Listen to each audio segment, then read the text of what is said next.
Okay, and I started.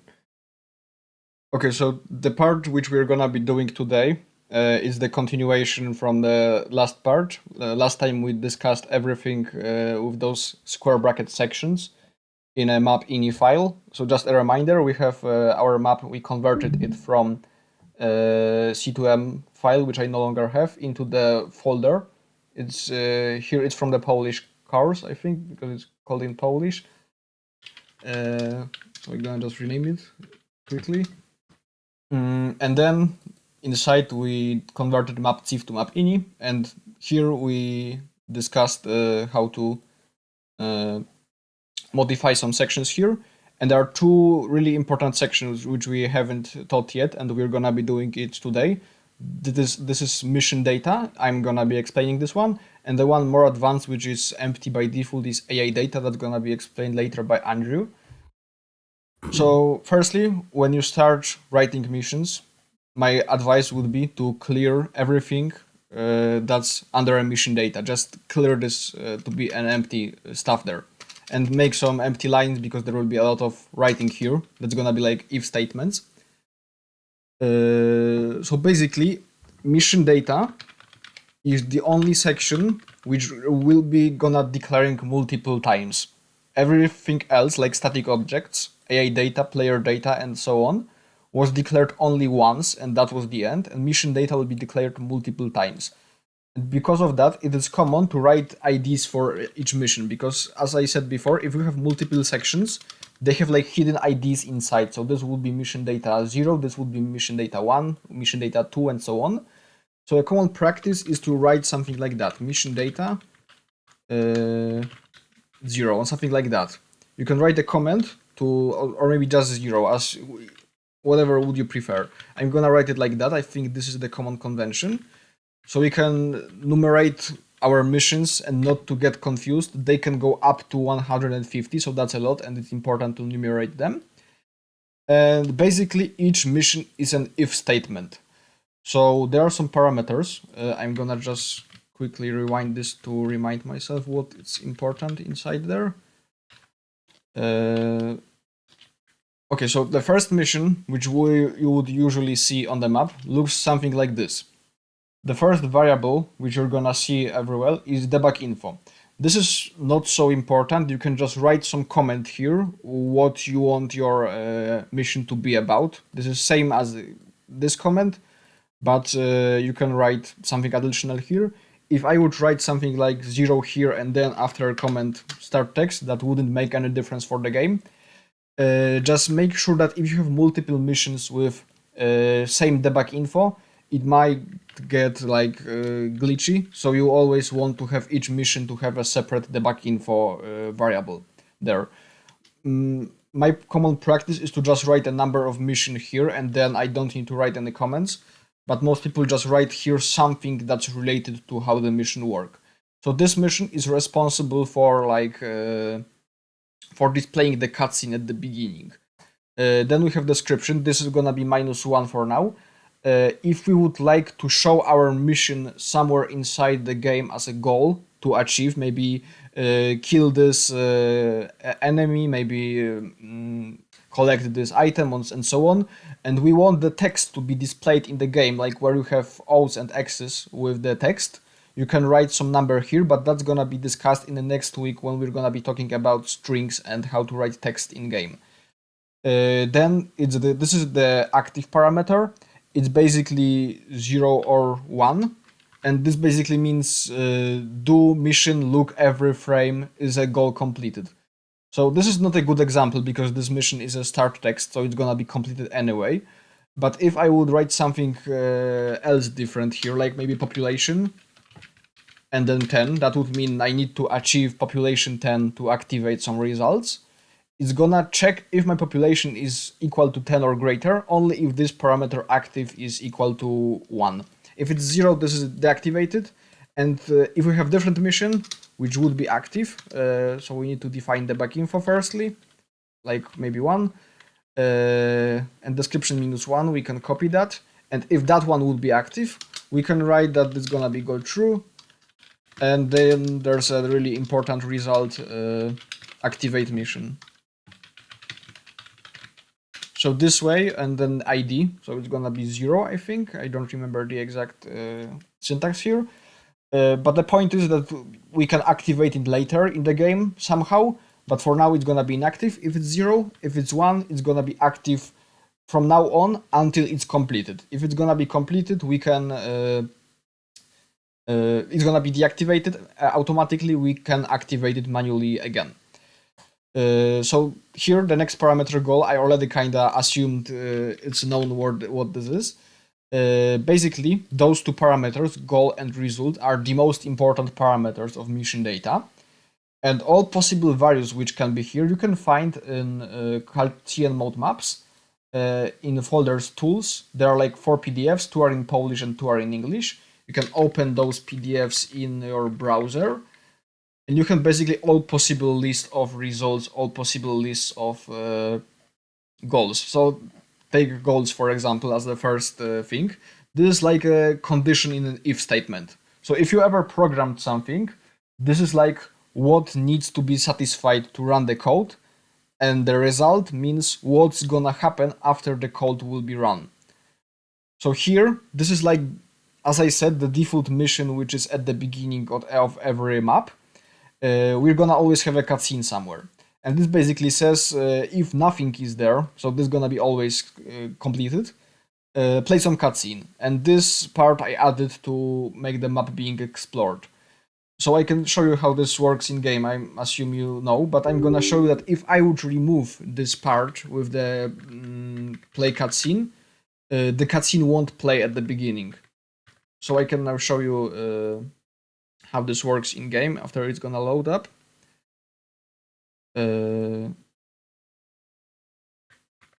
It's kind of stuck there.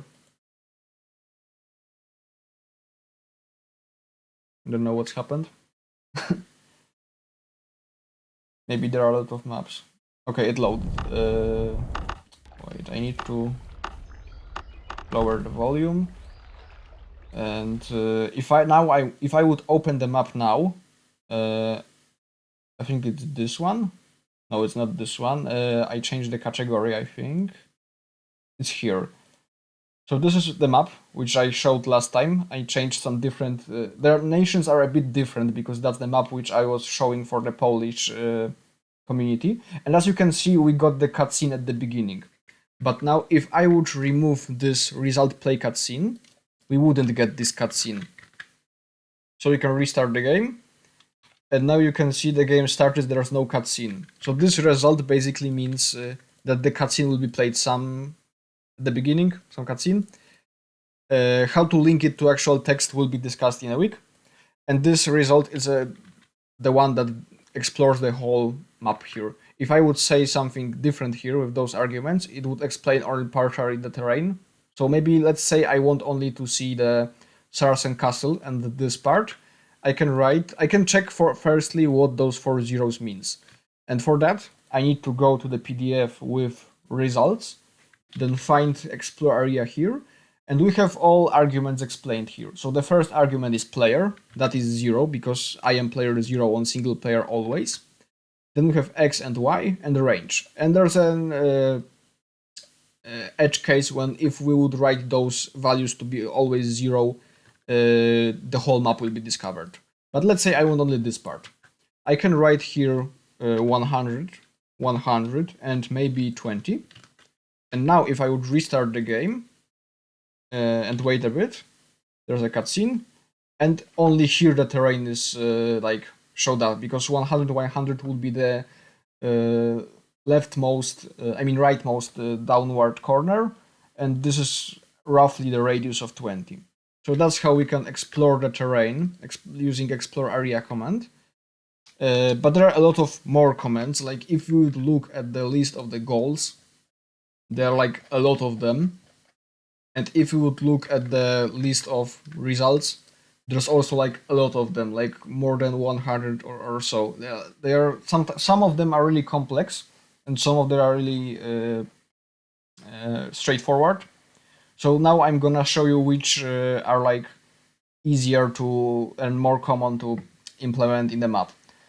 So the first one, which you're gonna be using a lot on a single player map, is the cutscene that if it's like a procedure, when I discover a new AI, maybe somewhere here at the bottom, I want to get a cutscene that I discovered a new city or something. Right now you can see I only got the message that I found the guy, but there is no actual cutscene. So I want to make something that would start the text when I discovered this player. So for that I can use some goal from the list of goals firstly to find a player. And that's gonna be find I don't remember which find it was. It was find player by player, maybe. I guess it's player scene. Yeah, exactly. Uh, it's this one. It means if one of players see another, some script will be activated. So here, there are two arguments: player and target player. So this guy at the bottom, we can check which one is it in the static objects. That's probably one of the Vikings, so it's gonna be player 4 maybe. And we can write something like that. Maybe debug info. That's gonna be find Viking 4. Then we can write description. Well, we don't want for now anything there, but if we would like the story to tell you right here, or discover this tribe because they have some significance with the story, then you would write here maybe like 10 or some different number, reference to the string in a different file. I already told that's not important for today. Then we want to make it active. Like you might want to make it 0 if this player would be somewhere far away and you want that certain cutscene to appear only at some part of the story. But for now, it's really close to the beginning, so we can write active 1 because it's active from the beginning. And our goal would be to scene the player, so player scene.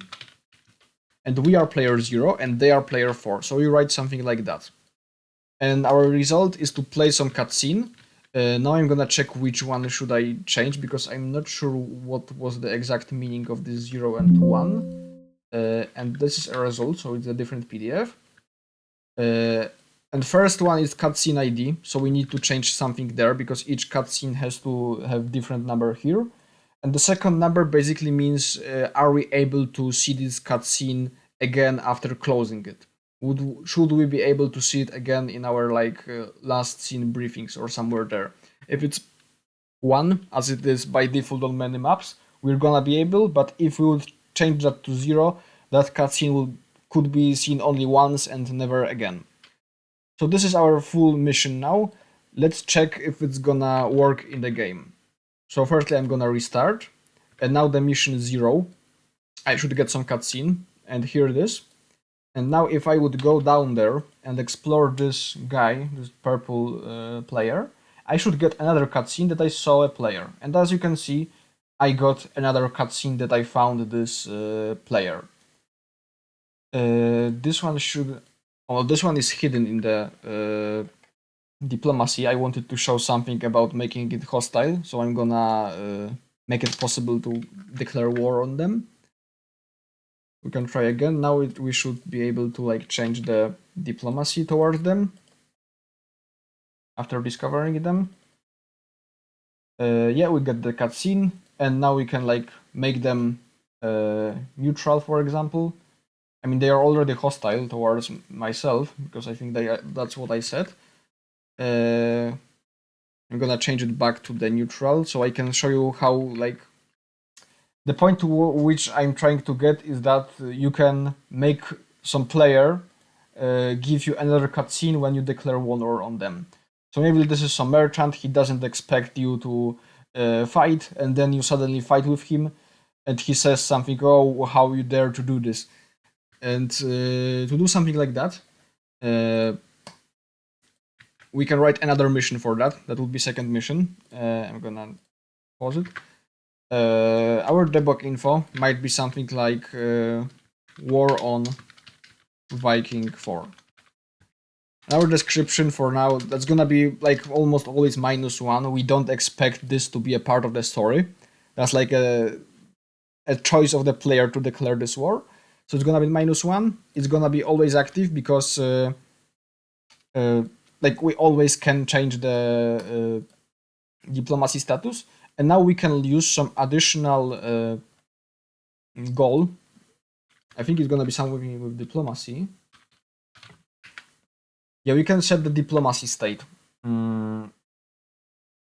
It works like this.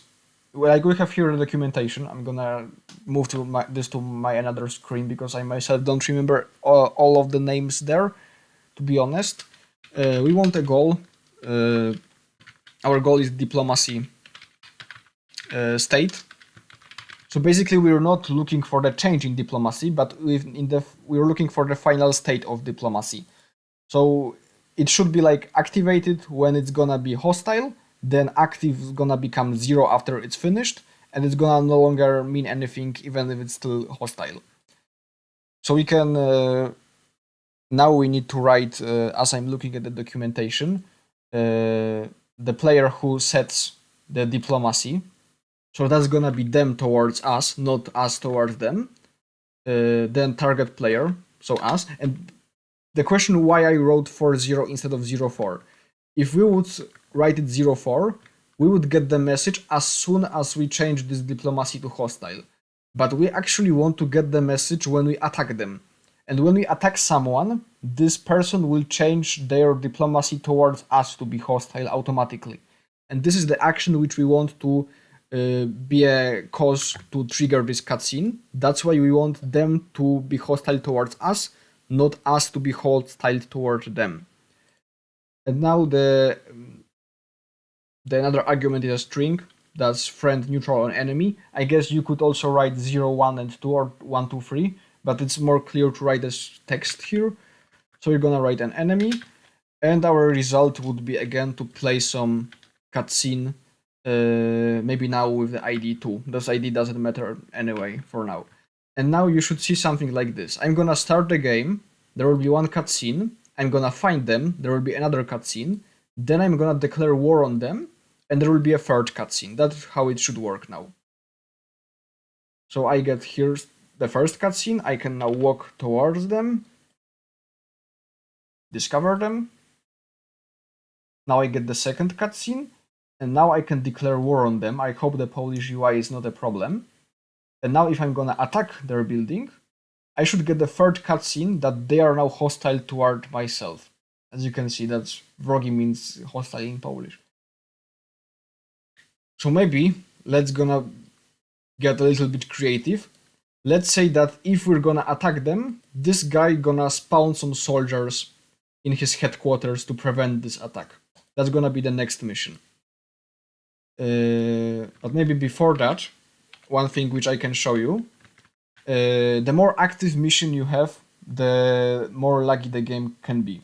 It's not that much important because there are like maps which have 150 mission active at the same time.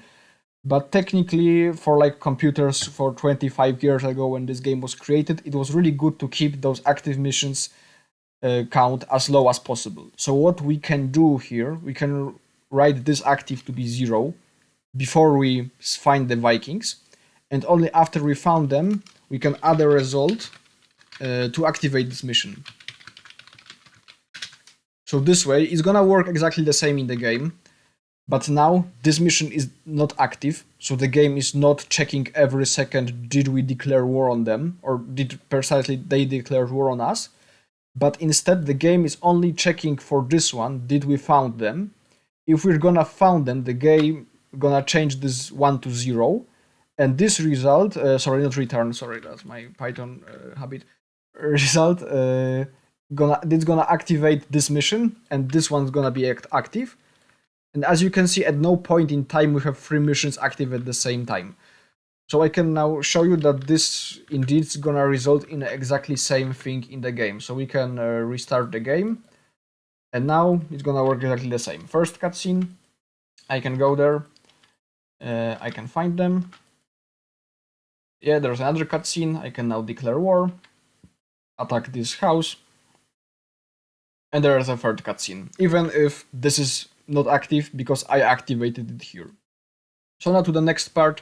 how to spawn some soldiers here to make this person actually defend himself. So there's a command to spawn some human. It's exactly the same as static objects, like really similar. It's not gonna be set human, like the first key is gonna be a bit different, but the rest here is gonna be exactly the same. So this result is called set human x. I'm gonna search for it's in result list. That's a common mistake. Maybe I'm gonna cover this before going further. Sometimes it usually happens also for me.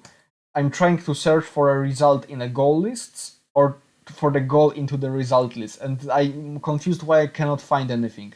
And you always need to remember that there are two lists and not only the one. So there are two commands going back to set a human. This one, set human, is used more for like storytelling when you need to spawn a single guy, and set human x is for spawning like larger attacks. So let's say I'm gonna use this one because I want to spawn more soldiers. So I'm gonna write here as the result of declaring a war on them, result set human x, and the next arguments which are here is like those are exactly the same as in static objects. So the thing I talked about a week ago, we can essentially copy this stuff from here, and it's gonna work the same. I'm gonna copy this one because I don't remember the exact names for the soldier jobs. It's gonna be Viking. It's gonna be on different coordinates. Let's say I'm not sure what's gonna be here. That's gonna be like around 30, 70, I think. But they might be a little bit off by not checking this in the editor. Then this 0 is an ID, behavior ID, and the last one is a different than from the static objects, because in static objects we only declare one person per line, but now we can declare multiple of them, and we need to decide how many of them there are. And let's say I want to add maybe 100 soldiers somewhere. And now the thing should work exactly the same, except when I attack this guy, he's gonna spawn 100 soldiers, and I'm gonna hope it's not in the middle of this water and the game won't crash. Because I'm I'm not sure about that. So let's go here again. Let's attack this guy. I found him. I can declare a war on him, attack this building. And now he should spawn somewhere some soldiers. Yeah, here they are. Okay, I made a mistake. Those are mine soldiers. It should be 4 here, not the 0, because this is the number of player. So I actually accidentally spawned my soldiers, not his. But yeah, this is a valid position, so I'm not sure the game won't crash there. I can go again, attack him, and he's gonna spawn some soldiers and attack me back. So yeah, I found the guy, and now I'm gonna declare war on him, attack him again, and now he's gonna spawn 100 soldiers. No, it's not. Why it's not working? Oh, I haven't saved the file, sorry. Now it's gonna work. And basically the next step, that now it should work correctly, the next step would be to let those soldiers attack my village, because you can see in a moment that they're gonna be standing in one place. So I attack him, he's spawning soldiers, they're gonna attack me back, but they're gonna... Oh, they detected me actually, I'm too close. That's the problem. But I can make them walk somewhere different. Not to my base, it was too close, they detected it, I didn't expect it. So that's not gonna be a good idea, I'm too close to them. I can like make them be a little bit further. Maybe that's gonna work, maybe 85 will be a good coordinate and 40 here. And now they are not gonna attack my base from the beginning, after they spawn. So I'm gonna go here again. I'm gonna attack them. And now he's gonna spawn somewhere here. And you can see he's attacking me again. Oh no, he's going... I guess this AI just detects that I'm here because I'm too close, but if that's gonna be a bit further, he wouldn't go there. But let's say I want those soldiers to force them to stay near this house. I don't want them to move anywhere around. And for now, we were only working on a single conditions. So this is like a one condition that's gonna be done, and this is the end. That condition, that's like one time only thing, is gonna be done, is finished. But now what we're gonna do is a loop. So for now, if you're familiar with programming, those were like if statements. But now we're gonna do something that's gonna be like a while loop, or maybe just an infinite loop. So basically, what we need to do, we need to have like two missions that reference each other, or at least one mission. So let me demonstrate this. Let's declare a new mission. That's gonna be mission 3. There, our debug info will be named something like loop 1. Description won't be there. It's gonna be inactive for a beginning because we want to activate it later. We don't want this loop to run forever from the beginning. And our goal will be something like time gone 10. That basically means that like 10 seconds need to pass in game. Actually, I'm gonna do something, I'm gonna write 5. That's gonna be more convenient. And now the clever trick, as a result, we can write something like activate mission and activate itself.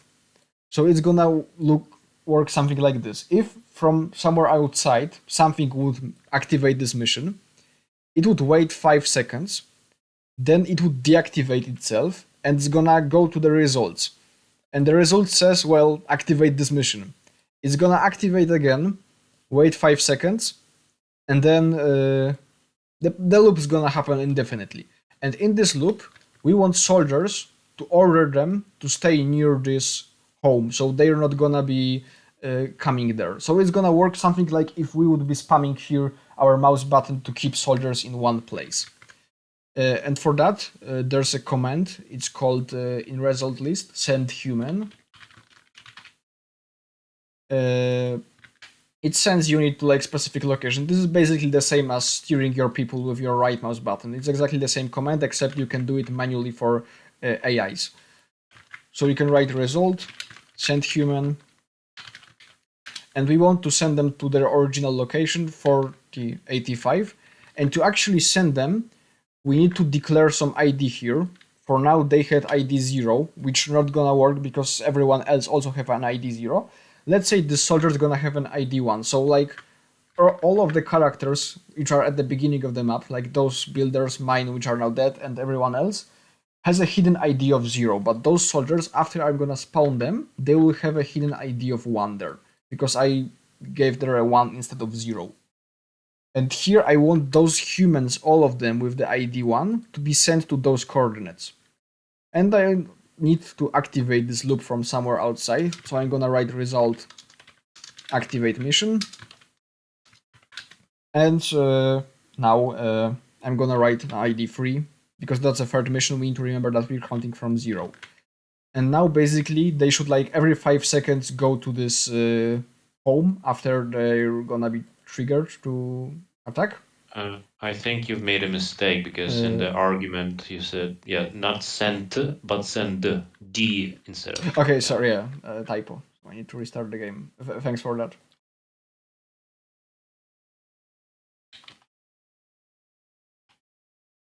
Okay, so we can go there. We can find them. We can attack them now. He's gonna spawn some soldiers, and they're gonna be like kept in one place. You can see it works like this. They are like going to the one spot every 5 seconds. They're not gonna be coming to our village. But that looks a little bit glitchy. Like the person will be spamming a button here. To keep them in an actual radius within the headquarters, that's gonna be the next part, which Andrew gonna explain later. Because we cannot do that with missions. That has to be done with the AI. With missions, all we can do is like force them to go to one place like this. But now let's add some more things, maybe a tribute. So now we declared war on them, but maybe we want to pay something to them, so they're not gonna be hostile anymore. So I'm gonna show you now how to create tributes, my favorite part of writing any scripts in cultures. There are 3 commands for that, I think. Tribute, add tribute goods, there's create tribute, I think. It's a goal, okay, no, result. create tribute. That's like the first command. Another would be add goods. I'm gonna show it in a moment. And another is a goal. It's also check if the tribute is paid tribute. So it checks if the tribute is paid. So we can do something like that. We can, after declaring war on them, create some tribute that would let them return to neutral. And then we can, in another mission, check if this tribute is already paid. And if it is, we're gonna make them again neutral and stop this loop by deactivating it. So here I'm gonna write result add tribute. I'm gonna copy create tribute. Sorry, not add tribute. Create tribute, and the numbers here are tribute ID, playing player, received player, description ID. Description ID for now is not important. That's like the thing with the text. Tribute ID is important that it cannot be higher than 39. 39 is the largest number that you can write here, because there is a limit of 40 tributes per map. It counts from 0, so 39 is the largest number which you can write here. We're gonna write 0. Paying player is there are we, so it's 0. We're paying it to the player 4, and description ID is not important. That's gonna be 0 again. And now we want to add some goods to this tribute. So it's gonna be, I think, the same as add goods for houses, except we need to also to specify the ID of the tribute here. So those results always come in pair. You cannot create an empty tribute because it's not gonna work correctly. You need to like attribute gods. It was here, attribute gods. You need to always make them like in pair. Always when you create tributes, there might be multiple attribute gods and you want to have like multiple goods in one tribute, but you cannot have create tribute on its own. So the idea of tribute is 0, and then we want to add maybe something that we actually have in headquarters. So maybe 5 stones. So I'm gonna copy this here, stone, and instead of 10, let's make it 5.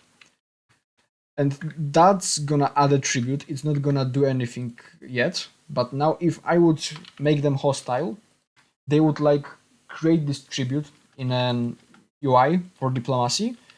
But as you can see in a moment, I haven't made anything that would let them return to neutral. So this tribute is essentially like, it's here, it's in Polish, sorry. But if I would pay it, nothing's gonna happen because I haven't programmed this part. It's like an empty tribute now. And to make it work, I need to write another mission. So you can always copy those headers and change them. That's a bit faster. And I'm gonna write name it like a tribute for peace.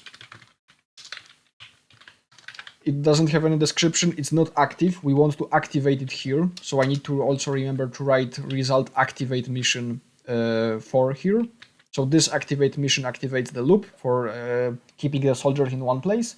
And this activate mission is gonna activate the check for the tribute. And here our goal is to pay the tribute.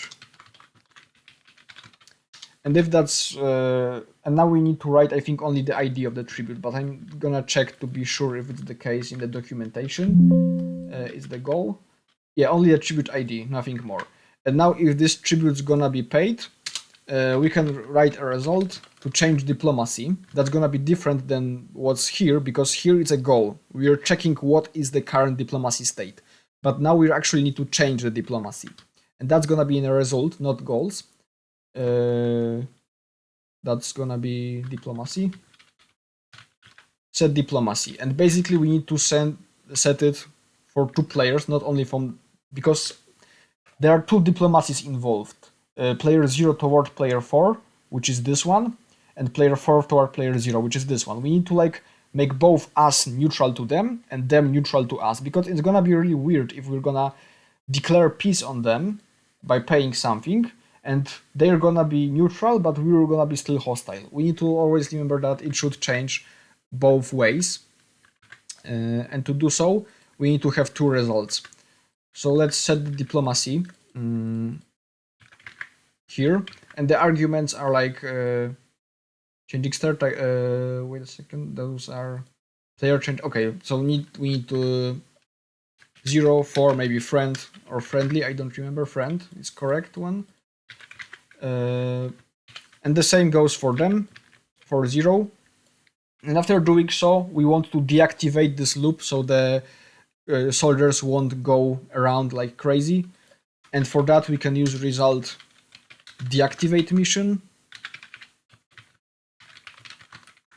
and write here a number 3 because this mission has an ID 3. And just to recap how this should work. Firstly, we're gonna have a cutscene at the beginning. Then we're gonna have a cutscene that we found someone. Then we're gonna get a cutscene that we declared war on someone, and that's gonna spawn soldiers, activate loop, create tribute, and activate a mission for checking is this tribute paid. Then in this loop, the soldier is gonna be going round and round to one place, and in this mission, we're gonna be checking is the tribute paid, and if it's gonna be, we're gonna deactivate this loop for soldiers, so they won't be able, they will be able to go anywhere they would like, but they no longer will be hostile towards us. And let's see if that's gonna work in the game right now. So we're going again here, as many times I already did today. We declare war on them. They're gonna spawn some soldiers and attack this guy. As you can see, yeah.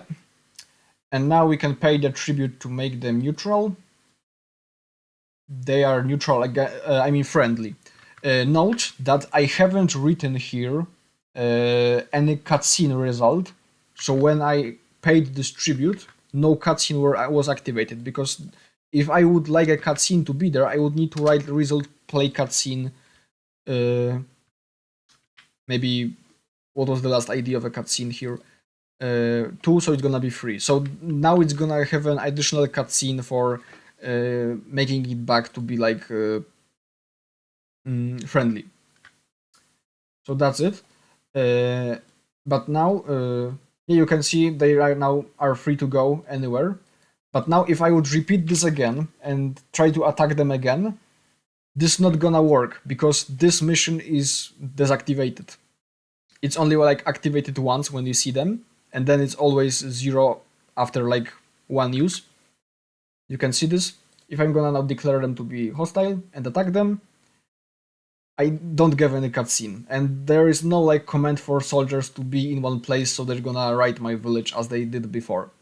So to fix this, let's say I want to make an infinite loop, so I can always declare war and pay for peace and do so on in a without any end. And to make it work, what I need to do is to make in this mission 4 another result that would activate the mission 3 again. I mean the mission 2, sorry.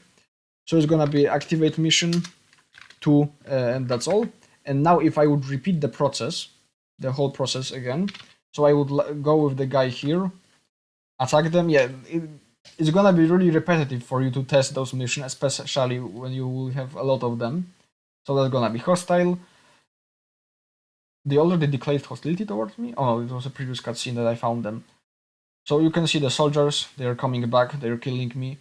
Now I can pay a tribute, and they're gonna be like free to stand there. And there was a cutscene actually, and there should be like free to stand anywhere. Not sure why they are going there back. Did I glitched something? No, they are just standing here. They are, you can see they are not coming towards one point, getting messages every 5 seconds. And now if I would repeat that again, make them hostile and attack them. This is the cutscene. This is the same cutscene which I got here. I mean, it's where it is. It's this one. Oh, yeah, because I declared war on them again, and this activated it back here. And now they're gonna start getting the message to go back into the one point. And now we can pay it again, and it's like an infinite loop. They now are friendly and no longer like go to one place. So just to visualize this graphically, what we just did, I'm gonna open GIMP for that, because I think that's gonna be much more clear in the GIMP. Like you can see, this is not a linear structure. Maybe first 3 missions are, but after that it's coming to be a little bit complicated. So I'm gonna make an image for that. So here we have like a mission. Let me increase the size. We have like a mission 1 on top. I mean 0, sorry. Mission 0. This activates mission 1 when it's done. This mission activates mission 2 when it's done. And now it's gonna get a little bit crazy because here we activate both of those missions, 3 and 4. So that's gonna be mission 3. That's gonna be mission 4. The mission 4 after completion can activate again. Oh, I haven't write the number here. Oh, it's like that. Mission 2. It's gonna activate again mission 2. So it's like this is our beginning. Here we declare war. Here we pay for peace, and you can see we can do it in a loop. And here the mission 3 activates itself, so it's gonna be a loop like this. And that's basically like our structure of missions shown as a graph.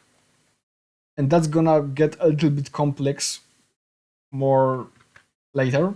Like you can see, if I would like another mission to be there, it would get more complex here. So what some people do, when they have activate mission commands, they tend to write like a command here, and then an arrow, and write the name of the mission here. So when they actually like search for this string, I mean, it should be like with an underscore. That would make more sense in Notepad++ because the space separated. Sorry for that. It's gonna like search for all of the phrases of mission 1. So now we can see activate mission, mission data 2 it should be. So you can see like if I would hover, double click this part, it's gonna turn green, and I can see where this mission is. And I can do the same for all activate mission parameters. So here I can do it for 3 and for 4. And here I can do it again for 3 because it's like activating itself. And here I can do it for mission 2. And now it's not as clean as this graph would be in a graphical sense, but now I want to like wonder where this mission would lead towards in the long run. So I can click on this, it shows me where this mission is. I can click on this, it shows me where this mission is. I can click on this, it shows me also this. And I can like more easily navigate here by seeing those green parts. And that's basically how mission works. So to know what you can do with that, you need to like read what commands are possible to be used. It's really good to check which commands are used by in existing maps, because there are some like really obscure, like the first one I think. No, there was like a different goal. I think it was the first alphabetical goal. I'm not sure.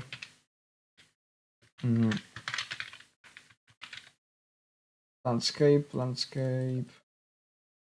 Oh, like this one. This is the really weird and rarely used goal. It checks, is the construction sign for player 10 present or given coordinates. It's like really specific. They used, like the developers used it only once, but it's never really used by the players. But something like maybe explore area in a result list, well, that's gonna be used a lot, because you always want to like explore a village when you encounter a new player, so you not only see the beginning of his village like I do right here, but the whole village. I can actually show how to do this. Result, maybe this one, because that's where we find them. Result, explore area.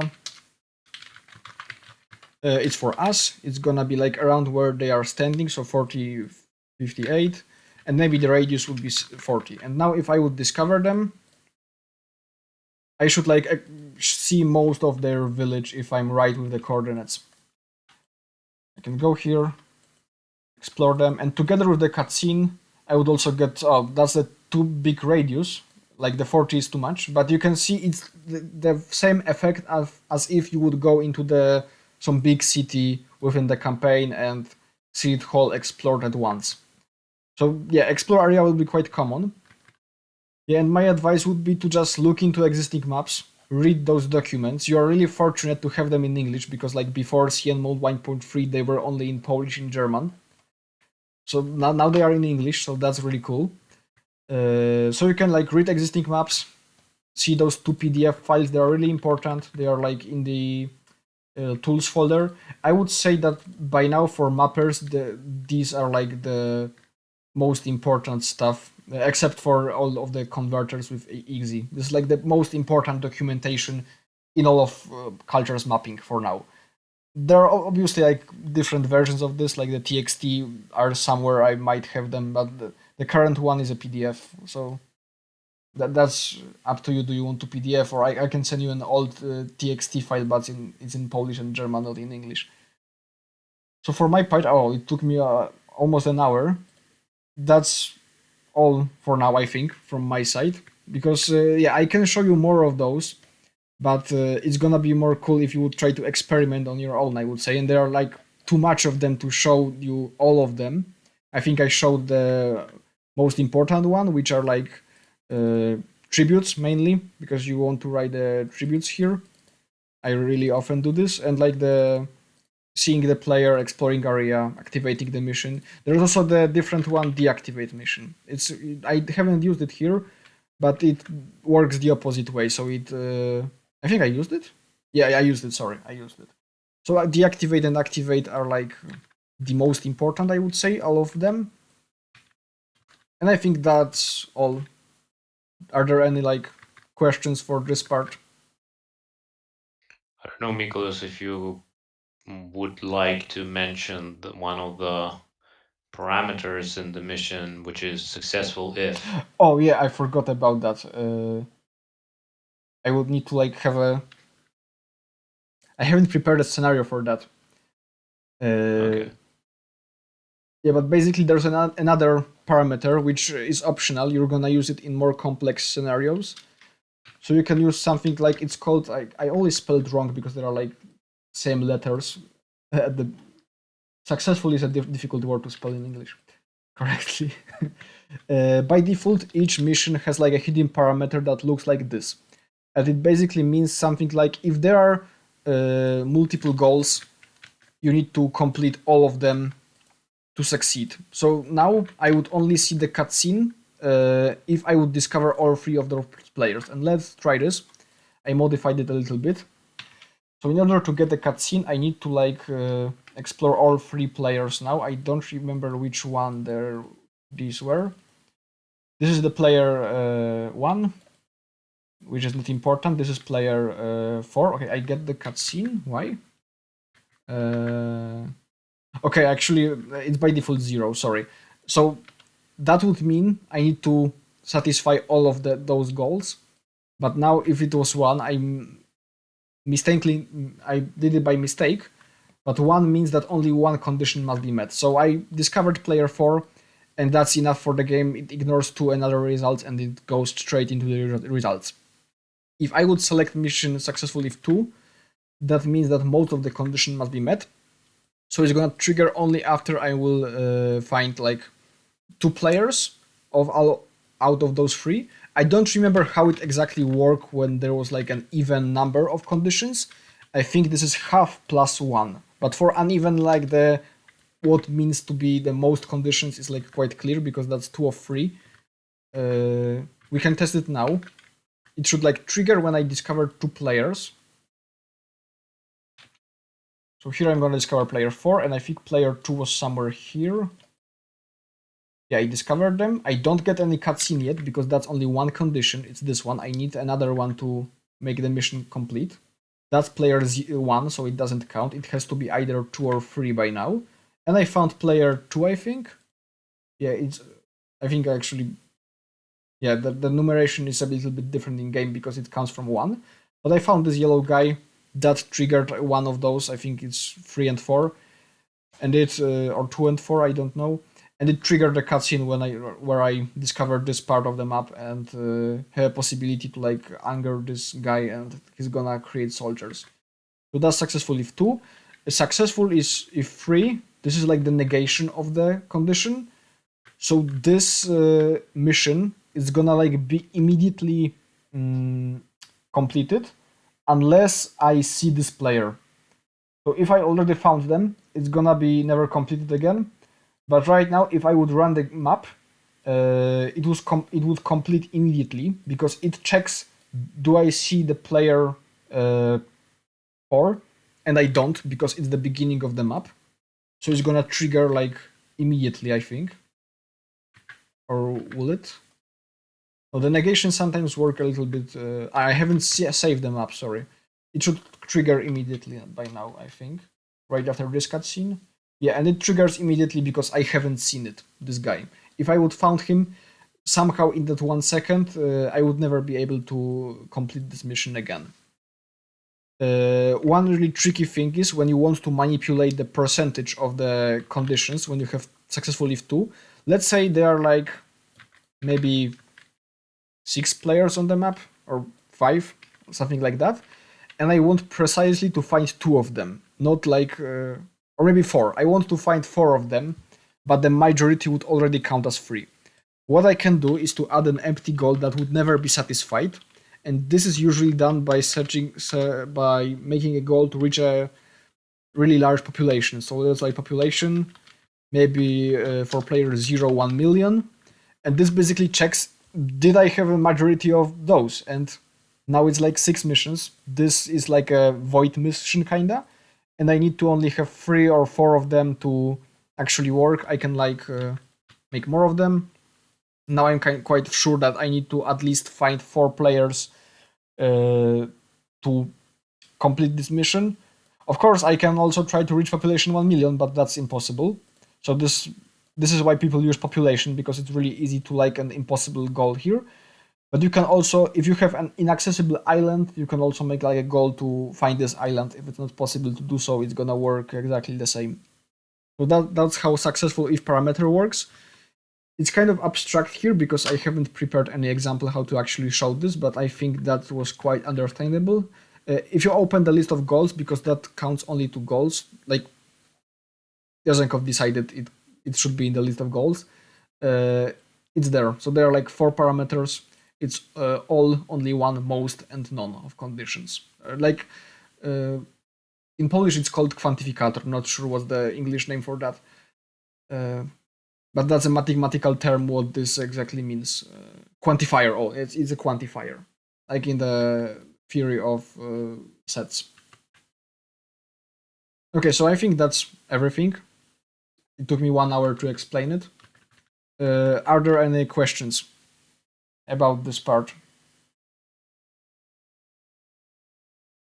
It's a bit complicated, but no, honestly, it was quite clear, I believe. Maybe Snoopy? No? No questions currently. Okay, it's like a programming language. If you're gonna write a lot of code, you're gonna get more fluent in it. It's only the matter of practice, I would say. Yeah. Like to be honest, I haven't prepared to that talk at all. I had to. It was obvious at the beginning that I like misspelled some of the comments because I don't remember all of them.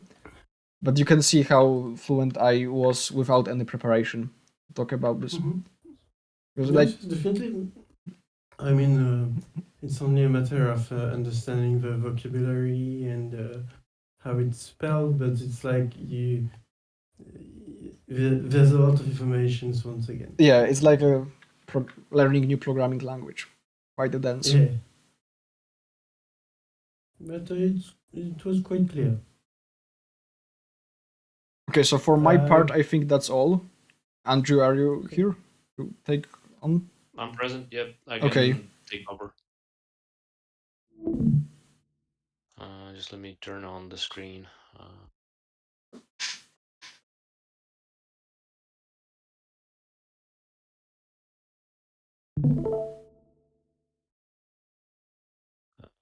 Let me know Yeah, if it it works. works. I can see the It screen. works. Okay. So what I want to demonstrate first, to start with, is the editor. So as you remember from the editor meetings, we had the uh, player tab with different, or essentially with the player information, player characteristics that you use when defining different players on a map. And as you might remember, there was a space when you can check off or check on the AI script. And I would say when you're creating the map, there are essentially two types of AI players that you can put. But when it comes to the more advanced AI scripting, you can actually have three types of AIs. But I would start with I would begin with the two of them, or the explanation, or better say, the demonstration of their behavior and maybe brief characteristics. So I have created a very simple map where player one, Byzantine, um, is an AI player. Oh, sorry.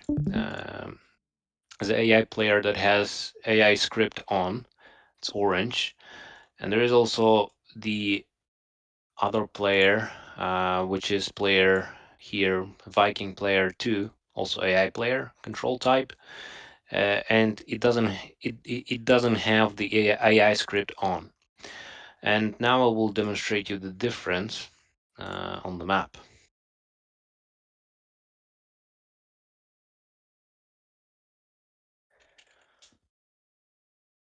Do you see the game loading screen?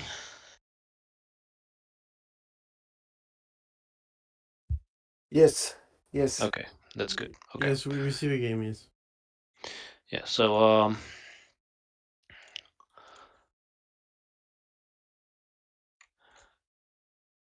okay, so as you can see, this is the orange player, which had the AI script check, and here is the yellow player that hadn't had the AI check. So right from the beginning, with AI player that is scripted, uh, it what it essentially does is it stays within its borders, and the borders are defined by. Oh, just a second, because I don't see, or sorry, I don't hear you or myself. Yeah, so the AI borders are essentially defined by the buildings that they have, and I will show the backstage with yeah, with the corresponding code. But essentially, with the scripted AI, it is going to keep itself within its borders that are defined by the houses, uh, and it is going to be rebuilding those houses only if it has an access to the building materials for those houses, and also it has the coverage of the signposts.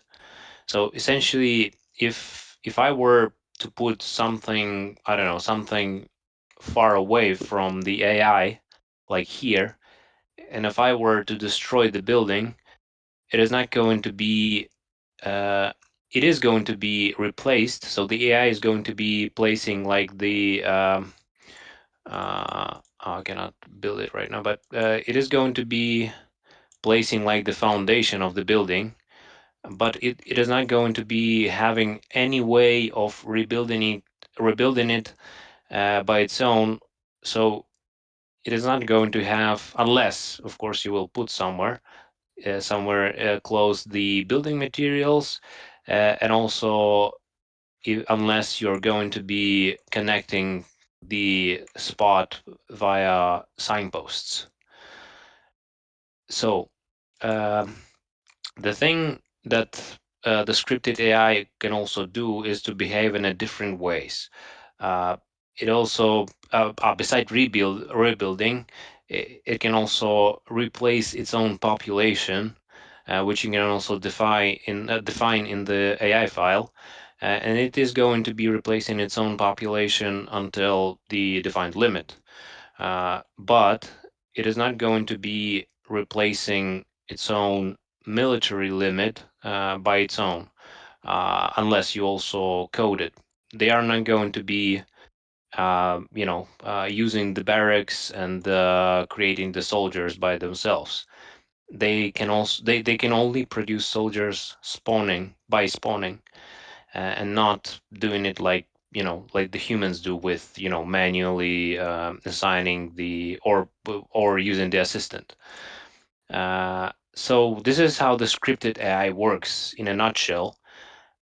And the second type that I have mentioned that you can define in the editor is the type that you almost always see in the multiplayer maps that are the type that is essentially tries to simulate the normal human behavior. So this is going to be building like the whole settlement, and also building military. And if it's going to have any enemies on the map, it is going to be autonomous enough to attack um, those enemies, and to lead to their demise. So this is the most autonomous AI. When it's not scripted, it just builds on its own. It replaces its own population, regrows population, creates military, and expands on a map. Uh, just for yeah, here I think the map is a bit bugged because it doesn't the AI doesn't build more of the houses, but maybe if we go, for example, um, on the classic map like the Blizzard. Oh, sorry, I misclicked.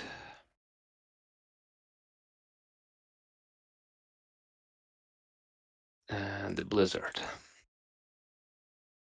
So as you may remember, the bots that were added to this map, they are essentially the autonomous the first type. So the autonomous bots, they build by themselves, and then they are built to a certain level, and also upgrade their military, and then they start attacking whichever enemy they have on the map.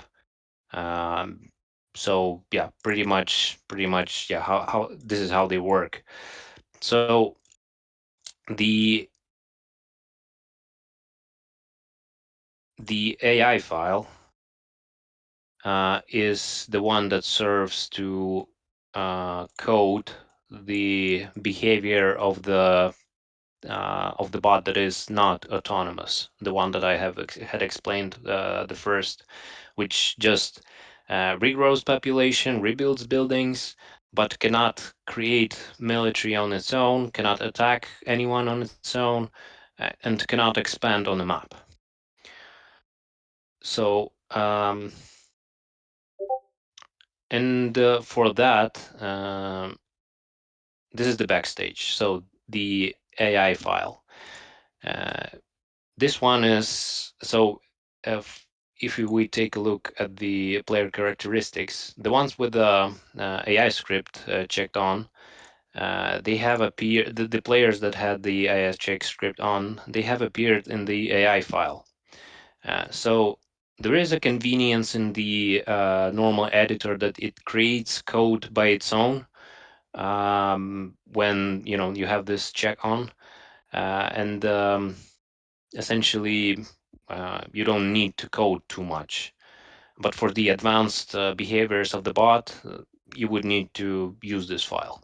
So where do I begin? So let's begin with the definition. So I use usually this AI file from the Vikinger Tommy website, because it's the fullest one, the full one that has the description of essentially all of the AI functional. But I think Mikulus, you also had like the text file with also with a description. Yeah, but my text file was in Polish though. But Okay. I have the documentation for Cultures 1, and I think they haven't changed AI engine at all. At least maybe there are only some details changed, but because yeah, so it works the same in Cultures 1. So you can always check my documentation for Cultures 1, and most of this will be relevant also here. Yeah. So in general, yeah, the documents are the same with Cultures 1 and Cultures 2, and basically it works in a way, in a similar kind of similar way to the missions, the file that Nicholas had shown to you with with Mission Inc. file with different. Um, how did you call those categories, or like Sections. one block? Like, yeah, with the sections. So in a way, the AI file works the same way, uh, but it uses only two types of probably not commands, but two elements. Uh, these are the conditions and the main tasks. So the conditions are essentially what they are called, which is, or as you can see in the document, they are essentially the goals. So they are essentially something that needs to be happen or not happen or partially happen in order to trigger the main task, which is something that happens after the trigger uh, and happens, and there are different tasks, but yeah, they are, and they can also happen in a different way. But yeah, essentially the functionality is pretty much very similar to the mission file. So let's begin with the basis for the AI file. So of course, when you unpack the map, you get the AI data in the brackets. This is something that I have added, but normally it would have been something like that. So normally it would be like that. So to disable AI, essentially to make it scriptable and not autonomous, you need to add this line, HAI disable, and the player number, which you can get uh, from the player inc data, where you have different players defined. So you take the player number and then yeah, essentially make make a bot yeah make a bot disabled, or yeah, provide him with disability. So uh, and as I had mentioned, there was an autonomous AI which does not have the disability, which builds on its own and essentially almost like a human. uh, but there is also just AI disable, just AI disable. So when you just leave this first command, or define the first AI as just disable without H in the beginning, uh, like here, this player is not going to do like nothing at all. It's not going to be rebuilding buildings. It's not going to be um, replenishing its population. It's just going to be doing nothing. And I can also show it just quickly.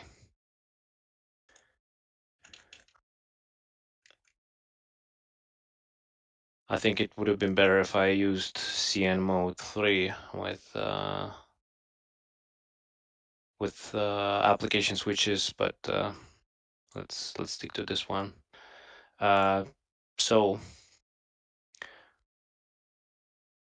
on this map, I have also added the third player, which is this essentially the third type of the AI. This one is not doing anything. if I was to come here and destroy the building, um, he's not going to be rebuilding it. He's not, and if he had uh, women and the population limit, he's not going to be also recreating the population. And it is also seen uh, by the absence of the assignment to the warehouse. So the AI that both other types of the AI, they try to assign any type of profession to the every building that they have. And this also works for the like more autonomous AI. But the AI that is fully disabled doesn't do anything at all. And it's really handy, especially when you try to create the locations where you would like to have people stay. But for example, you don't want people to gather resources from the ground. So if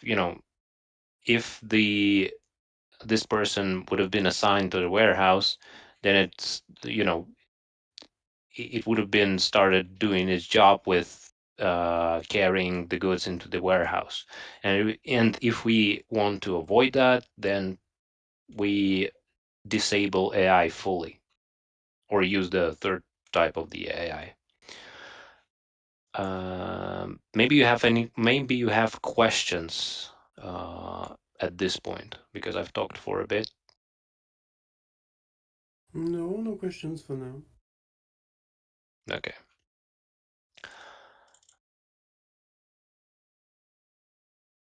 So let's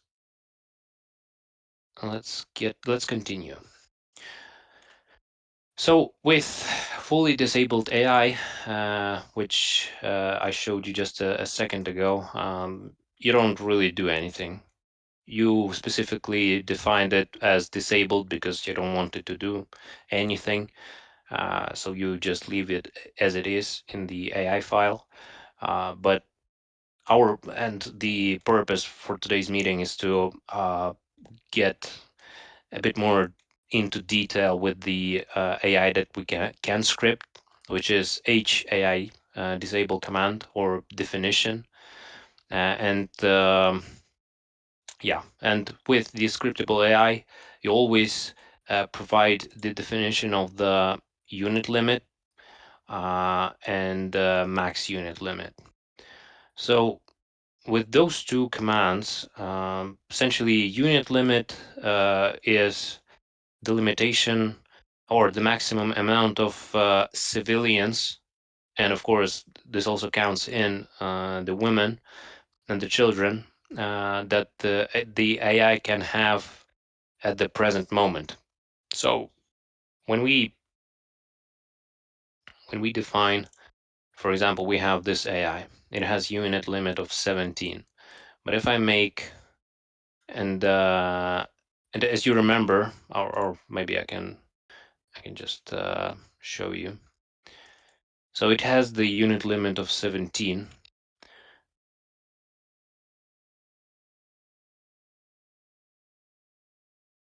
And if it doesn't have 17, it is going to be reproducing. Yeah, I'll speed things up for a bit. So of course you see they are getting married, and in a few moments we'll see that there will be trying to recreate once they have enough food.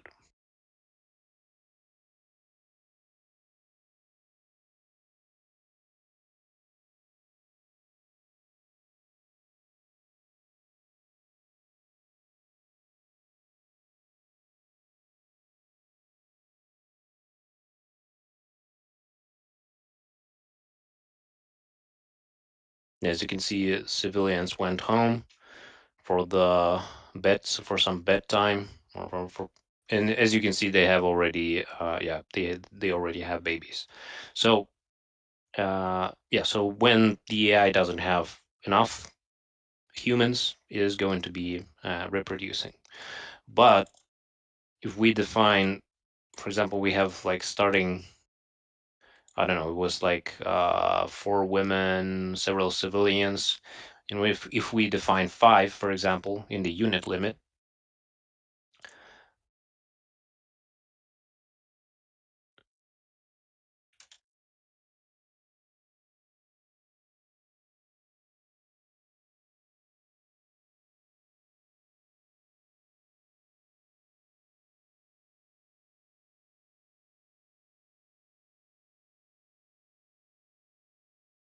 they're not going to be reproducing because they already have 5 humans.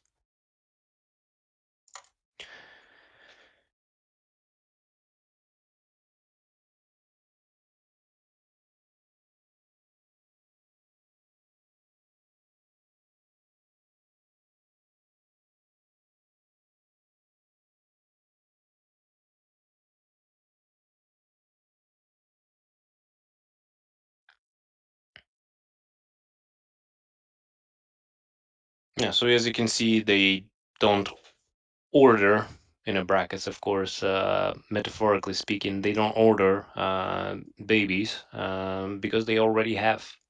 Oh, wait a second.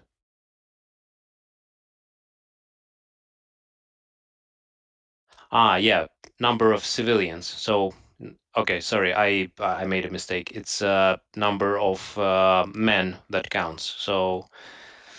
So they don't count in the women.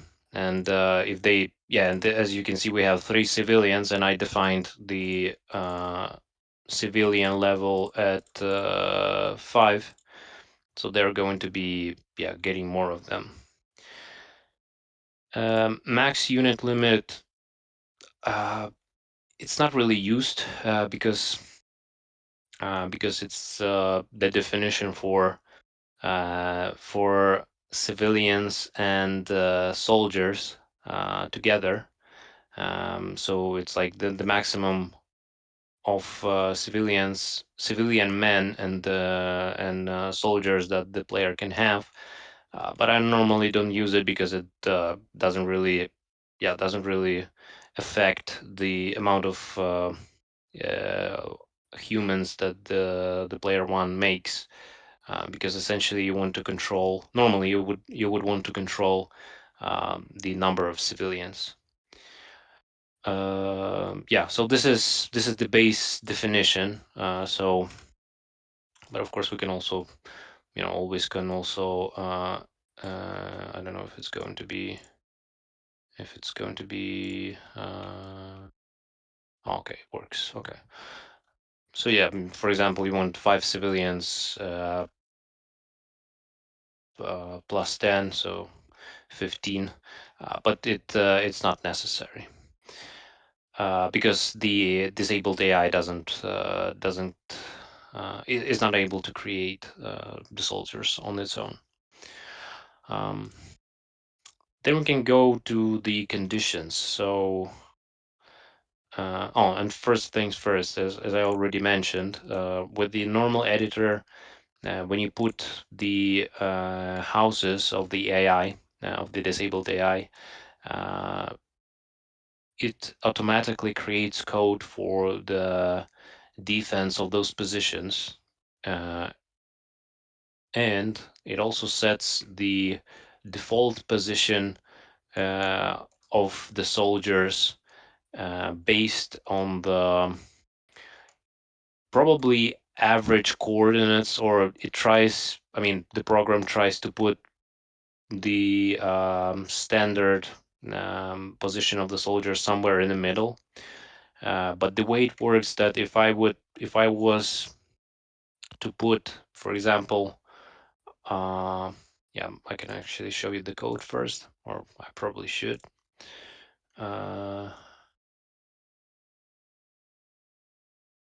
That's strange. Soldier's defined position. Here it is. So soldier's default position is 162 by 135, which is 162 by 135, which is somewhere here. Um, and the way it works is that the soldiers not only defines the point, but it also provides the radius.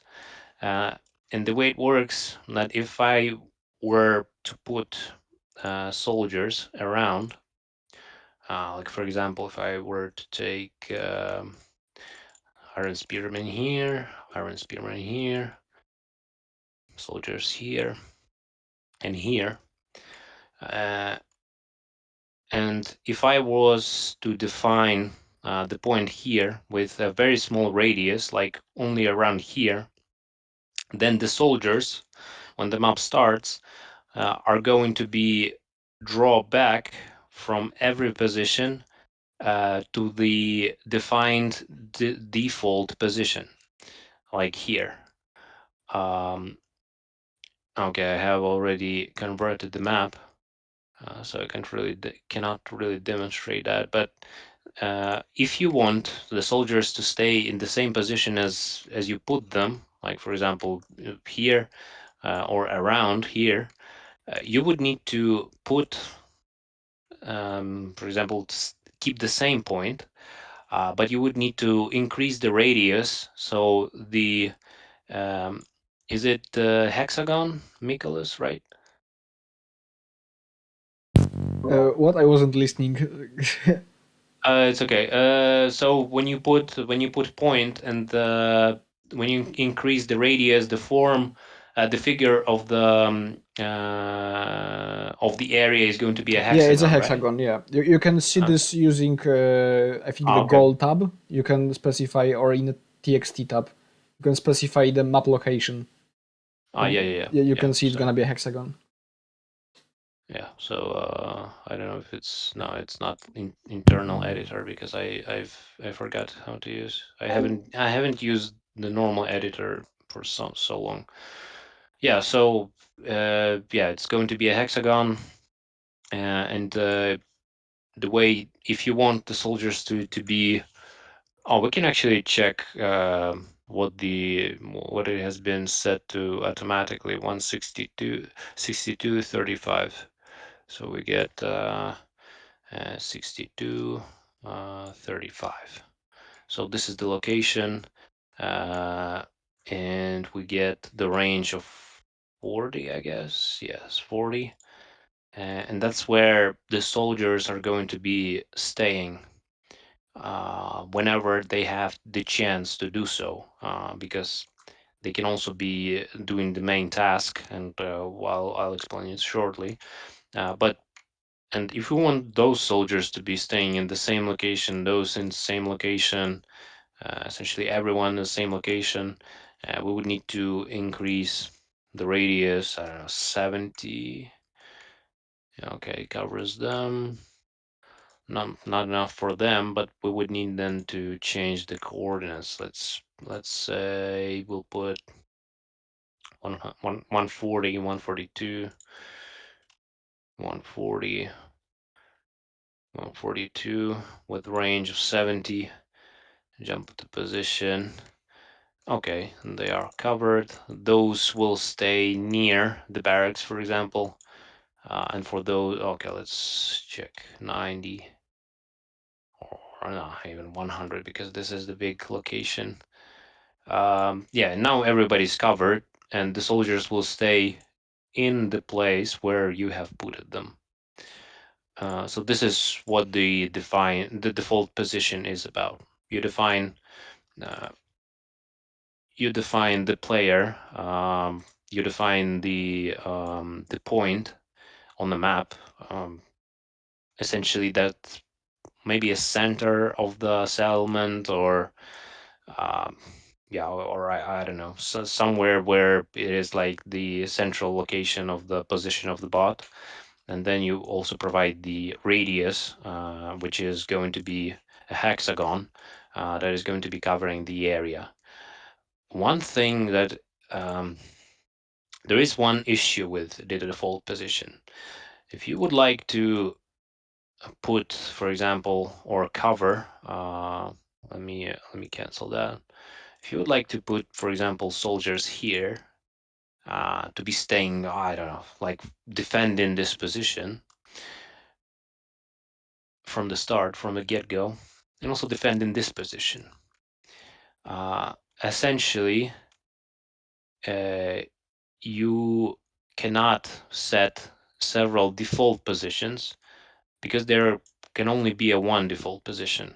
Otherwise, it's not going to be working properly because when you are going to be defining this as a default position, this as the default position, one of them will prevail or has a bigger priority.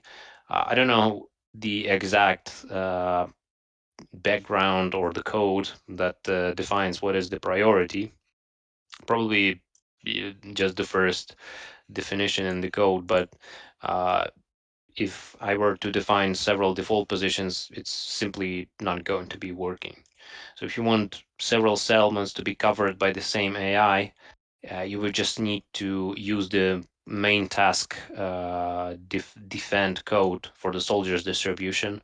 Otherwise, the default position is not going to be of any use. Okay, so this is like the basic code that we would need to start with the AI coding. Uh, Very simple. It's just if you want the AI to stay in the same position, uh, rebuild, replenish population, this is enough. Uh, but also, but then if you want the AI to defend itself and defend the houses that it has, then you would need to set the conditions and the main tasks. So as you can see, we have like several towers, we have barracks, uh, and it was no, we have two towers only. And the way that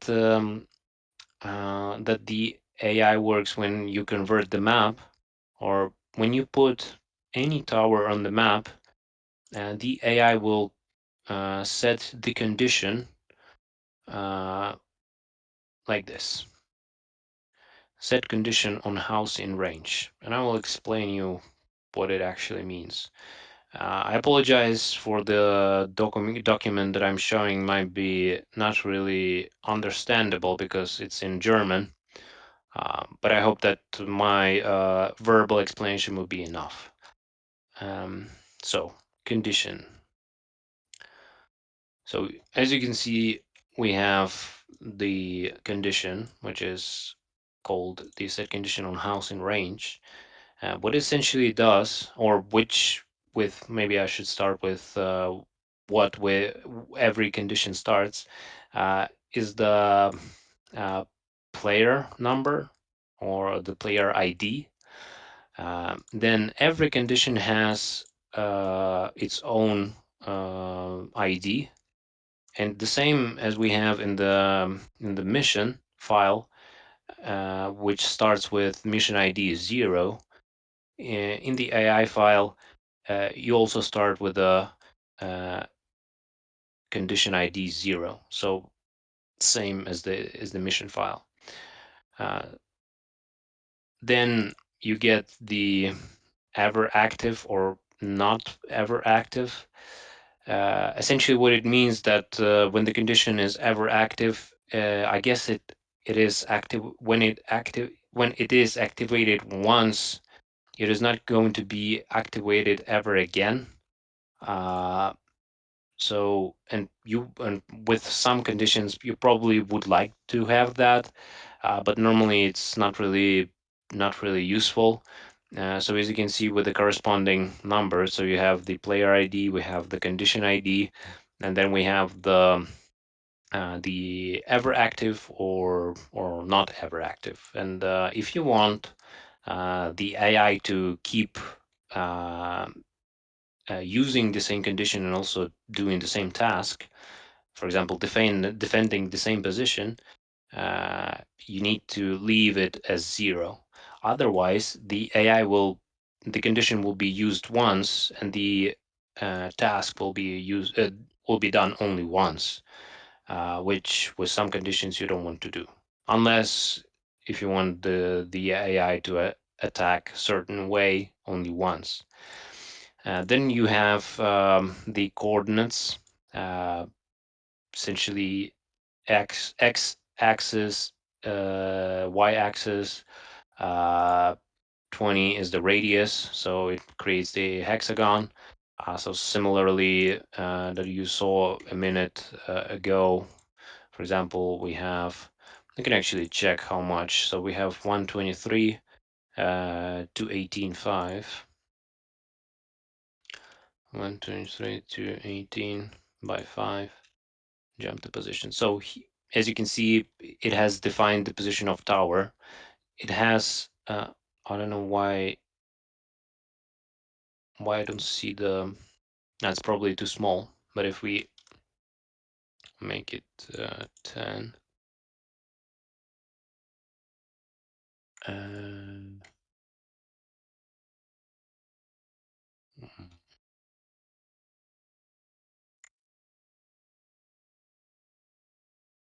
Nicholas, do you know why I don't see the radius?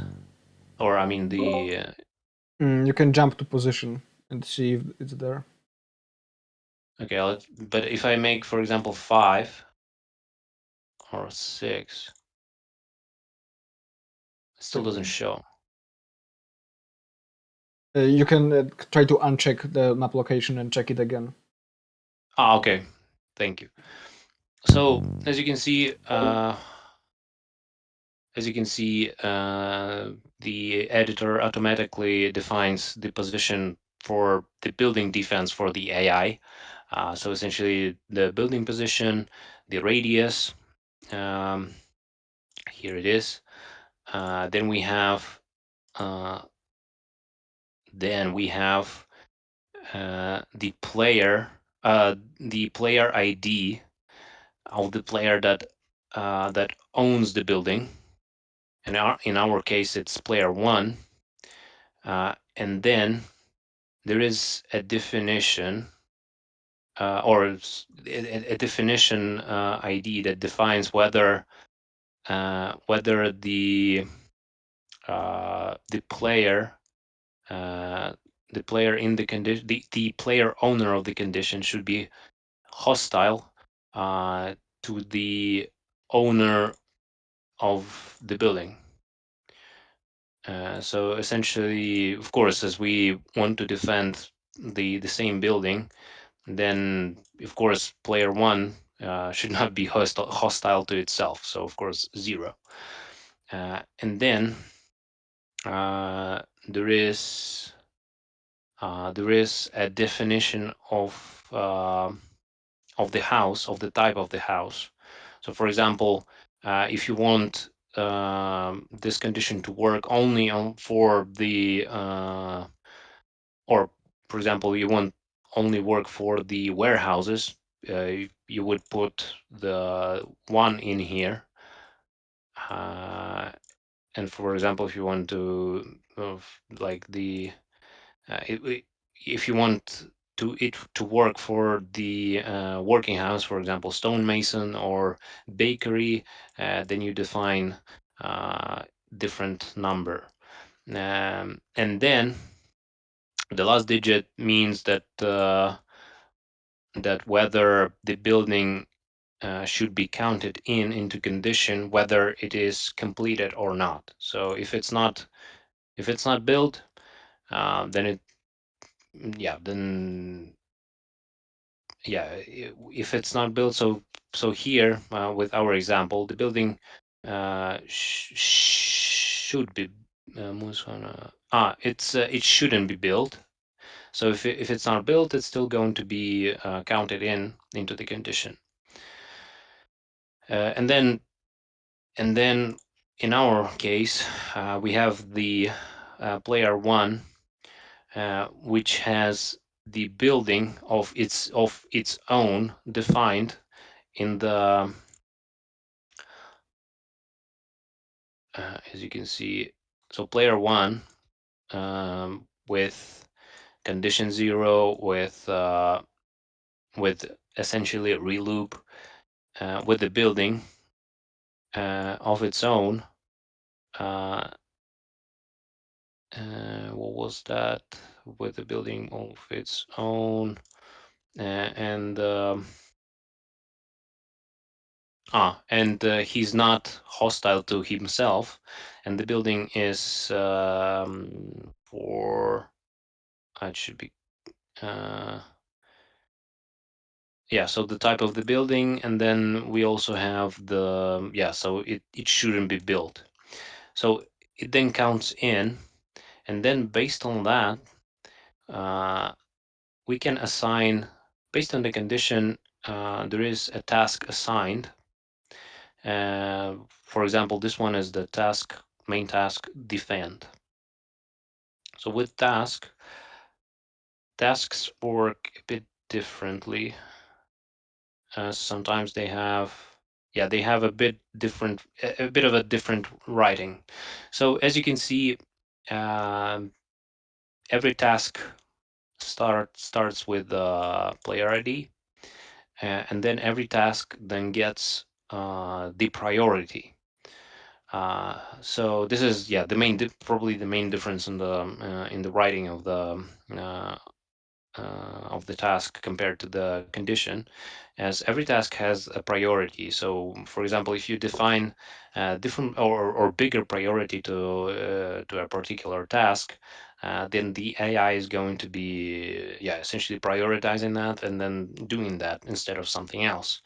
And then, for example, as you can see, the here we have uh, a definition. Oh, sorry. No, yeah, but definition. Yeah, the definition of the priority here. Sorry, my bad. Yeah, this is the 0, and then this is the corresponding place for that. And then, of course, next goes the condition. So we have condition here, and we have condition here. And then the condition, based on that condition, um, we can define the point, or not the point, but the area which the AI should defend. So, for example, we want uh, we have the building here, but we want the AI to defend building. Yeah, to defend building. Of course, the coordinates are a bit different, but to defend building in the radius of 30, which would be, as you can see, much bigger. Um, and then the last digits are the amount of soldiers. So the minimum of soldiers that the AI is going to be using, and the maximum of soldiers that the AI is going to be using for this particular task. Um, One thing that is also very important to remember is that uh, the task is not going to be done if it has a big soldier consumption. So, or the big amount of soldiers defined for it for this task. So, if, for example, the AI has only 20 soldiers, and then we define that we want for this task to be 20 to 50, and then excuse me, and then for this task we would have the AI take 5 to 10 soldiers, then it's going to be doing this task instead of this one, because it doesn't have enough of soldiers in order to to go to realize the task. So yeah, this is what the editor um, generates with the buildings.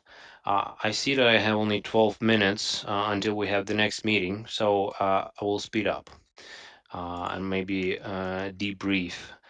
So then, in the normal editor, you also have the AI tab. It is generally used for the definition of the maximum number of soldiers, it is used for the definition of the building uh, in which the soldiers are going to be spawned. And of course, you can define different soldier types with frequency. Uh,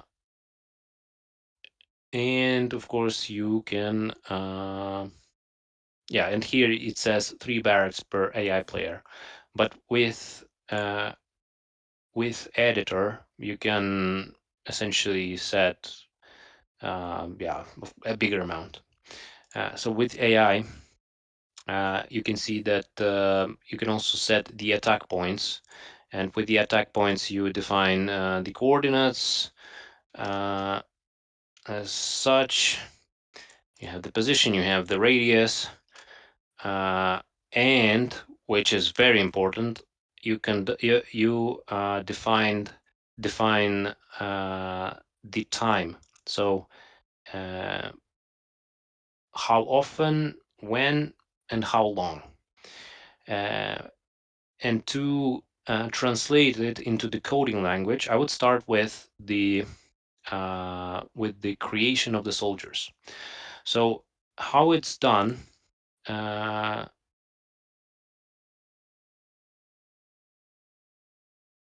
just a second. So there is always a definition of the number of soldiers. I will just copy paste, but in general, the there is a condition that uses the number of soldiers as the basis for it, and then there is other trick, which is a condition that sets itself on the other conditions. So it's called set condition on conditions. So what is going to be doing is that is going to be, so there is a condition, for example, like this, that number of soldiers is, for example, 50, right? And then the condition is used um, to essentially negate the yeah, the base condition.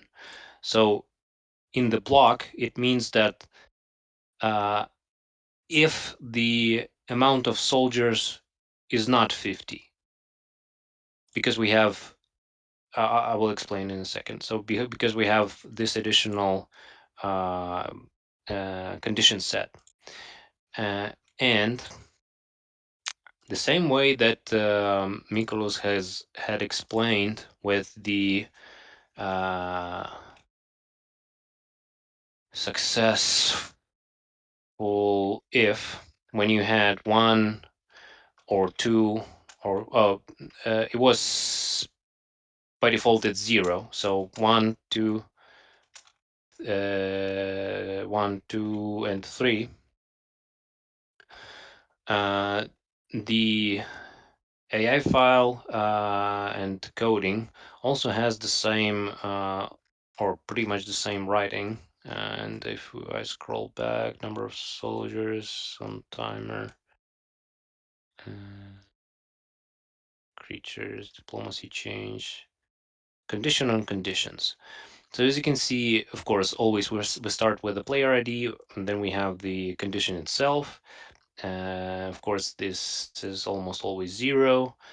And then these are the same writings with a successful if. So with first type being all of the conditions to be true, because after this number essentially defines the type of the condition, and then these are the conditions that need to be either with one, either all true, with two, if I'm not mistaken, like partially true or most of them true. Uh, and then with third one, it's not the condition cannot be true, and with fourth, it's either two of them true or yeah, but it's less useful. So with the third one, as you can see, in place of the condition definition, here we have the number 3, which is negation. So, and here we have the same condition, and then this condition negates this one. So at the end, we get that then if the number of soldiers, so the condition is if the number of soldiers is less than, is not 50. And then what it does in game, it also sets the condition on house in range, because as you can see, we select barracks here, right? And then the editor automatically takes the coordinations and codes the condition for the barracks. It also take, as I explained, it also takes all of the data regarding the position, the player, and then it adds the other condition, which is just a second, number of soldiers external, set condition on timer.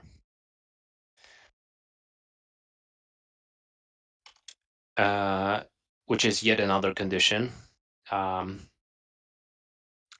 and then we have frequency, which timer defines the frequency with how often, which is like I guess it's a reset when it's the point of time, like when you start the map and the clock starts ticking.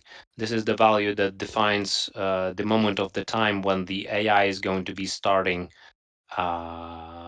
yeah, copy paste pasting the soldiers. And then for how long uh, is a definition of the amount of time that the condition is going to be true. And then what editor automatically does, as you can see, we have now negation, but if we were to look at the where was it? Where was it? Here at the types, and we want all the conditions to be true. So we say true. We have condition 2. Oh, sorry. We have condition 3, which is we want the negation to be true. We want the house uh, to be there, and we want the timer to be right. So to resummarize, which it does, we have the block that says if there are less than 50 soldiers, if the barracks are here, yeah, where we have defined coordinates, and if the time is right, it all combines into one condition, and then we get the task, which is create creatures. Main task, create creatures. And then where you do here essentially then translates into the uh, main task, create creatures. And remember that I said that you don't want the conditions to be set on ever active, because if I would have put it here with ever active, then the whole block of the code would have been conducted by the AI only once.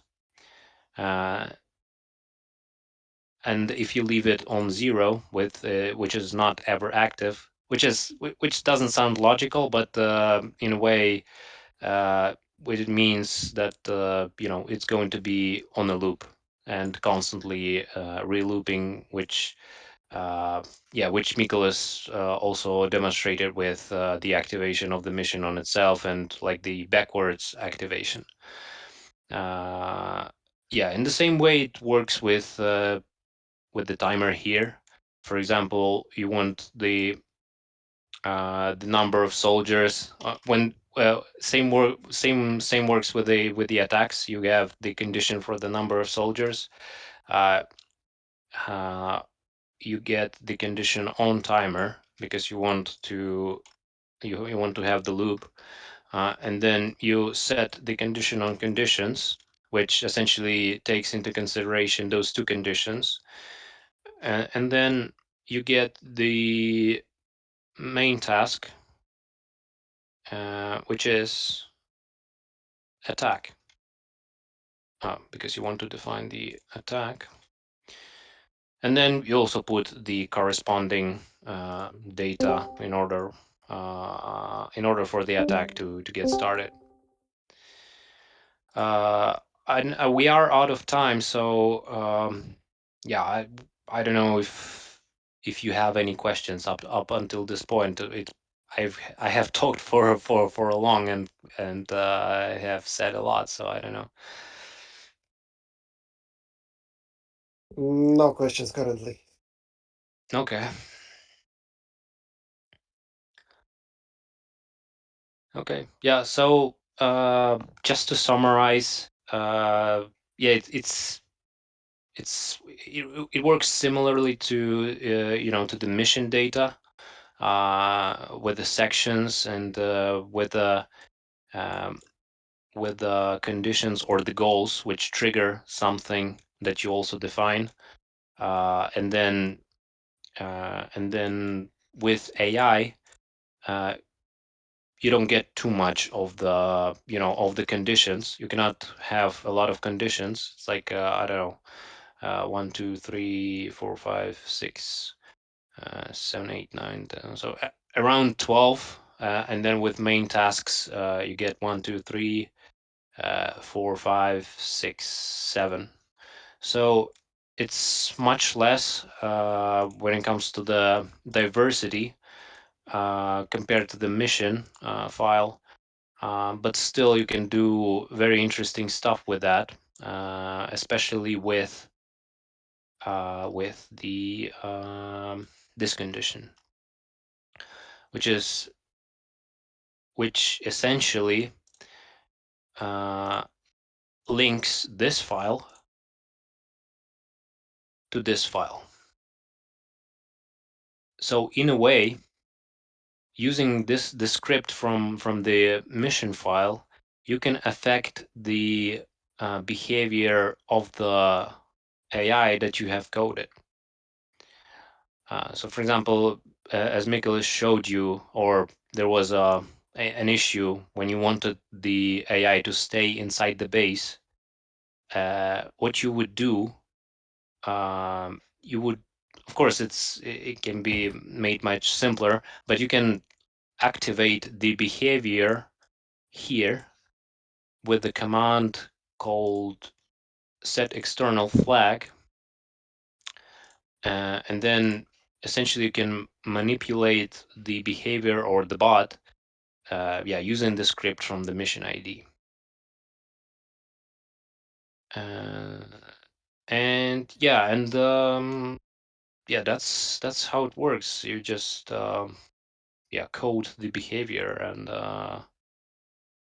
and it's much less than mission ID. And what can you do with that is uh, there are several maps where it was implemented really nicely. It's I will show you quickly. Mikolas, can we have a bit of an extension? Yeah, I already told Kenik that we were still finishing the English meeting. Not sure about Rumo Yeah. and Matrix, but they haven't joined yet. So Yeah, just several minutes. I just need to okay, no need to problem. need to show you. So remember this mission. It's from the original game. It's called the map called the Water Oracle. We start with Bjarni, and as you remember, you have the not hostile from the beginning, but you have the Byzantine settlement. Now I'll show you in a second.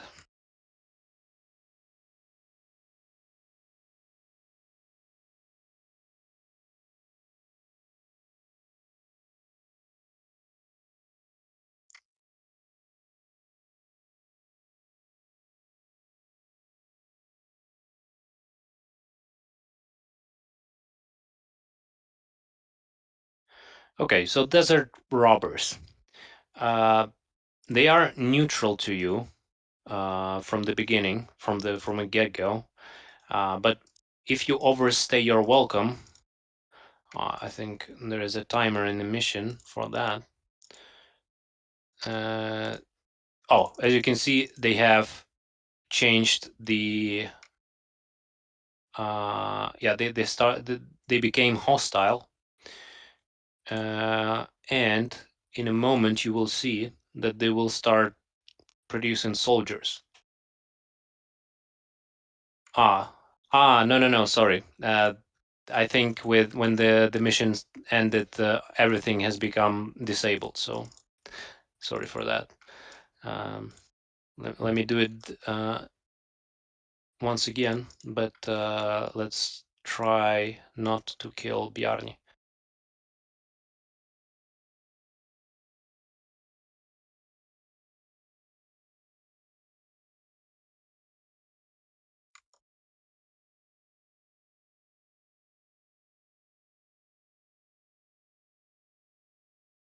Maybe they have some questions right now because we're running out of time, so they can ask them now.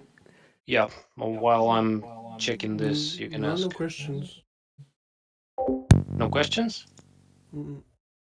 No, Oh, mostly currently is now just testing ourselves and then asking questions.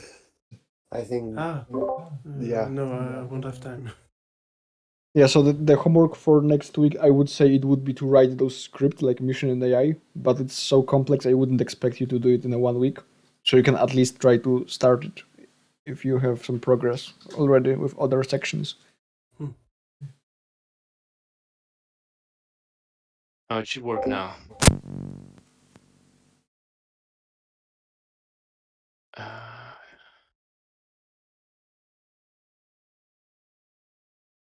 It may be stupid coming from me, but it's quite interesting how all of the AI depends on some script.